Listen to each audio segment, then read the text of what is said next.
নমস্কার সবাইকে বন্ধুরা, আজকে 19 জুন 2024 ইংরেজি ত্রিপুরা দর্পণ পত্রিকায় উঠে আসা কয়েকটি বিশেষ গুরুত্বপূর্ণ হেডলাইন হলো: এনটিএকে তীব্র ভর্ৎসনা করল শীর্ষ আদালত, ভারী বৃষ্টিতে জলমগ্ন বিস্তীর্ণ অঞ্চল, বিচ্ছিন্ন বিদ্যুৎ দুর্ভোগ, কাঞ্চনপুরে অবরোধ, নির্বাচনোত্তর সন্ত্রাসের প্রতিবাদে রাজধানীতে সিপিএমের বিক্ষোভ, 10-এ ফের বিচ্ছিন্ন ত্রিপুরা, নিয়োগের দাবিতে সরব ত্যাগ উত্তীর্ণদের বিক্ষোভ, অনলাইনে মনোনয়ন দাবি জানালো কংগ্রেস, বিপ্লবকে ঘিরে বিজেপির বিক্ষোভ, সরকার গড়েও সংকট কাটেনি বিজেপির।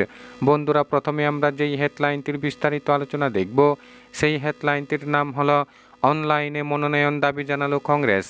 এখানে বলা হচ্ছে, রাজ্যে অবাধ ও শান্তিপূর্ণ পরিবেশে ত্রিস্তর পঞ্চায়েত নির্বাচন সম্পন্ন করার পরিবেশ নেই। অতীতের অভিজ্ঞতা থেকে এই বিষয়টি স্পষ্ট। কংগ্রেস দল নির্বাচনে অংশ নিতে প্রস্তুত, তাই কংগ্রেস দলের প্রার্থীরা যাতে নির্বাচন প্রক্রিয়ায় অংশ নিতে পারে তার জন্য অনলাইনে মনোনয়নপত্র দাখিলের ব্যবস্থা করার দাবি ইতিমধ্যেই জানানো হয়েছে। আগরতলা প্রদেশ কংগ্রেস ভবনে আসন্ন পঞ্চায়েত নির্বাচনকে সামনে রেখে আয়োজিত এক প্রস্তুতি সভায় এমনটাই বললেন প্রদেশ কংগ্রেস সভাপতি আশিস কুমার সাহা। আগামী 24শে জুন চূড়ান্ত ভোটার তালিকা ঘোষণা হওয়ার পরেই আনুষ্ঠানিকভাবে নির্বাচনের দিনক্ষণ ঘোষণা করবে রাজ্য নির্বাচন আধিকারিক। তার জন্য চলছে এখন জোরদার প্রস্তুতি। একইভাবে গুরুত্বপূর্ণ এই নির্বাচনকে সামনে রেখে শাসক বিরোধী সব কয়টি রাজনৈতিক দল নিজেদের মধ্যে প্রস্তুতিতে মগ্ন। তবে এবারের ত্রিস্তর পঞ্চায়েতের নির্বাচন শান্তিপূর্ণ পরিবেশে সম্পন্ন করা নিয়ে অনেকটা সন্দিহান বিরোধীরা।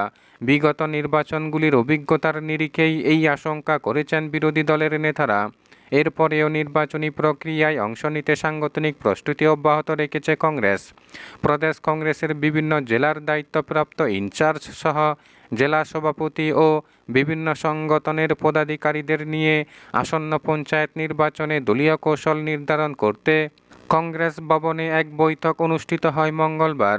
গুরুত্বপূর্ণ এই বৈঠকে উপস্থিত ছিলেন প্রদেশ কংগ্রেস সভাপতি আশিস কুমার সাহা, বিধায়ক সুদীপ রায় বর্মন সহ অন্যান্য নেতৃত্ব। এই দিনের এই বৈঠক প্রসঙ্গে সংবাদ মাধ্যমের প্রতিনিধিদের মুখোমুখি হয়ে সভাপতি আশিস কুমার সাহা বলেন, ত্রিপুরা রাজ্যে এই মুহূর্তে নির্বাচনে প্রতিদ্বন্দ্বিতা করার মতো পরিবেশ নেই, কারণ বিগত নির্বাচনগুলির চিত্রতেই তা ফুটে ওঠে। গত পঞ্চায়েত নির্বাচনে 90% আসনে বিজেপি প্রার্থীরা বিনা প্রতিদ্বন্দ্বিতায় জয়ী হয়েছিল। ভয়ভীতি সন্ত্রাসে বিরোধীদের মনোনয়ন জমা করতে বাধা সৃষ্টি করার ফলেই এই জয় এসেছিল তাদের। তাই নির্বাচন কমিশনের দৃষ্টি আকর্ষণ করে তিনি বলেন, প্রার্থীদের যেন অনলাইনে মনোনয়নপত্র জমা দেওয়ার ব্যবস্থা করা হয় এবং প্যারামিলিটারি ফোর্স দিয়ে যেন নির্বাচন সম্পন্ন করা হয়। নির্বাচনে অংশগ্রহণ করা নিয়ে প্রদেশ কংগ্রেস প্রস্তুত। ত্রিস্তর পঞ্চায়েত নির্বাচনেও বামেদের সাথে জোট করে লড়াই করার বিষয়টি নিয়ে এই দিনের বৈঠকে দীর্ঘ আলোচনা করেন নেতৃত্ব। বন্ধুরা, খবর আপাতত এই পর্যন্ত। বাকি থাকা হেডলাইনগুলির বিস্তারিত আলোচনা পরবর্তী ভিডিওতে তুলে ধরা হবে। ধন্যবাদ সবাইকে ভিডিওটি দেখার জন্য।